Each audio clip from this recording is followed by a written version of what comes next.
Great, and I think a great way for us to talk about how the community can be drawn in and how a community program can work is we're going to switch the focus to Kristen right now. Kristen launched a new program called Boost at the stop, and it links food to health and well-being. It does this by creating a space which actively tries to reach individuals who are living in poverty, many of whom are struggling with mental and physical health issues and other marginalizing factors like poverty and homelessness. Boost brings them together in a safe space to learn cooking skills and recipes that promote wellness in a holistic way. Kristen, can you tell us how you envision this program Boost and how it's been implemented at the stop? Sure. So Boost fills a bit of a programming gap at the stop and builds on some of the excellent work of my coworkers at the stop. And it kind of came out of a community drop-in kitchen program that I facilitate called Healthy Meals. And so that is purely drop-in. People can come anytime and there's no commitment. And I wanted to try and build a short-term program where people would make a modest commitment to attend. So it's about 6 sessions. It's never back-to-back every week. I like to stretch it over the course of one season. And that way we can kind of get in touch with the seasonal foods at that time of year. And of course it's free, and it's set up around preparing a meal together and sharing it together. So it serves as a dinner program, as a cooking program, but there's a lot of other things that can happen within that space. How would you describe a typical participant in your program, and how do you reach them? How do they find their way to your program?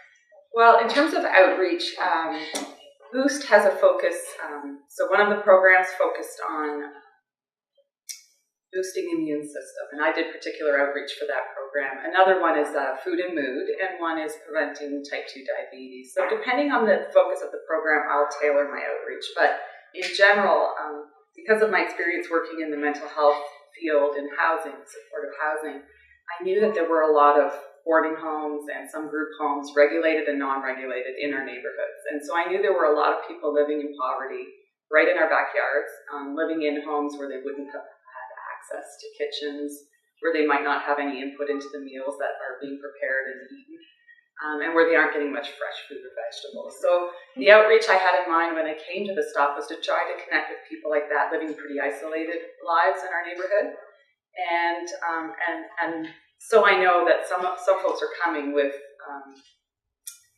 definitely diagnosed issues around mental health, but everyone that we work with at the stop is living in poverty. And so, when we listen to Karen's presentation, we know that mental health issues affect all of us, of course, and especially those living in poverty. So we know that it's going to be an issue. People might not be in crisis at the time that they come, but they may be struggling with issues. Right. What are some examples of some healthy foods or recipes that you've used in your programs that have been a success? So the other thing about Boost and Healthy Meals is that it's plant-based in terms of the recipes, and that's a little bit new for the stop. So the recipes that we try to do, we'll have a nice meal, but it'll be made up of several recipes each meal, and I like to keep it low-fat. I like to keep it on the low glycemic index. So many people are either living with diabetes or at risk of developing diabetes for coming to the program. And of course, there's always dessert. So one of the things I like to do is never skimp on dessert, but to always have a high protein and a low fat, delicious meal that people can really enjoy. So they're getting whole foods, they're getting whole grains. They might be experimenting with ingredients that they might not use at home or they might not have tasted before. And so within the Boost program, because we're going to meet several times together, we build on some of those ingredients so that they can experiment with them. They can try 3 or 4 recipes using the same unfamiliar ingredient, taste it in different ways.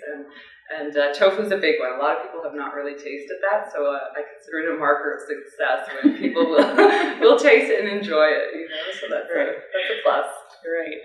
What kind of outcomes have you been seeing in some of your participants? Any changes that have happened to them over the seasonal sessions? Yeah, so I observe some changes, but I also am told, anecdotally, people will tell me that they're trying the recipes at home.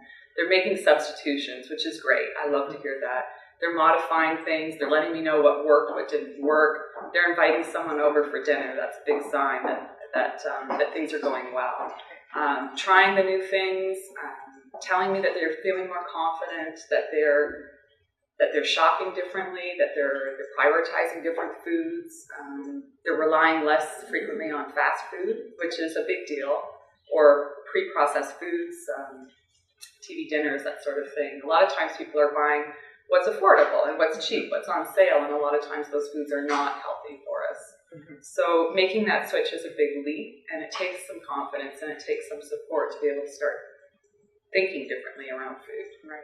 And as far as mood or mental health and general well-being, have you noticed any changes in your participants over the length of the session from the beginning to the end? Definitely. People are really forthcoming about talking about experiencing higher energy levels, feeling more hopeful, feeling more positive, and they definitely say the program has helped contribute towards that. Feeling like they have some control over what they're putting in their bodies is a big deal. And so having some autonomy around food choices and having the confidence and having the means to experiment. Because I mean, a woman in my last program just last week told me, when you're poor, you can't experiment with your food. You can't try a new ingredient because if it doesn't work, you'll be hungrier than before. And that really stuck with me. And I knew that this was a great place for those kinds of experimentations to happen. So people can take that risk that they can't afford to at home. Right. Yeah. Have you had any moments where you just thought to yourself, aha, I know this program is working, it's worth all the time and energy and effort that's put into it? Every time we have the program, I feel that way. But in particular, a young man came to the Healthy Meals program, and originally he came with his boarding house. So social workers brought the whole group under invitation by me, and a couple of the guys kept coming, so they became regulars, and it was really wonderful to see this young man. I noticed right away he had some great kitchen skills, and he said that he had worked in restaurants here and there, and he developed this kind of leadership with some of the other participants, especially new people, younger people. He took the time to show them how to use a knife properly, how to do some good prep work, and that was really wonderful. But he started to open up about his experience with food, and told me that he told all of us that he had been living with his family of origin who were vegetarian for many years, and when he had a mental health crisis and ended up being institutionalized, he lost that choice around his diet, and that was a really sad thing for him, and he had been living in boarding homes for many years. He talked about being served food on a plate, having it slopped on a plate and handed to him on a tray, and talked about the feeling he had. He said it was the same in the hospitals as in jail. He said, when they give me that food, I feel like a nobody. I feel like I'm nothing.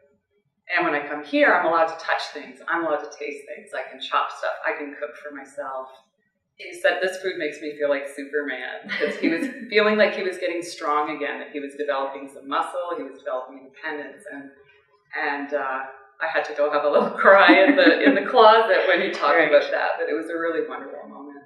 Yeah, so that's great. And we find that in our food skills programs that we see a lot of people that are talking about changes along their physical health, their mood, their well-being, and certainly they walk away with a lot of food skills that can help them make more choices and prepare them to do things like shop better and have more confidence. So that's great.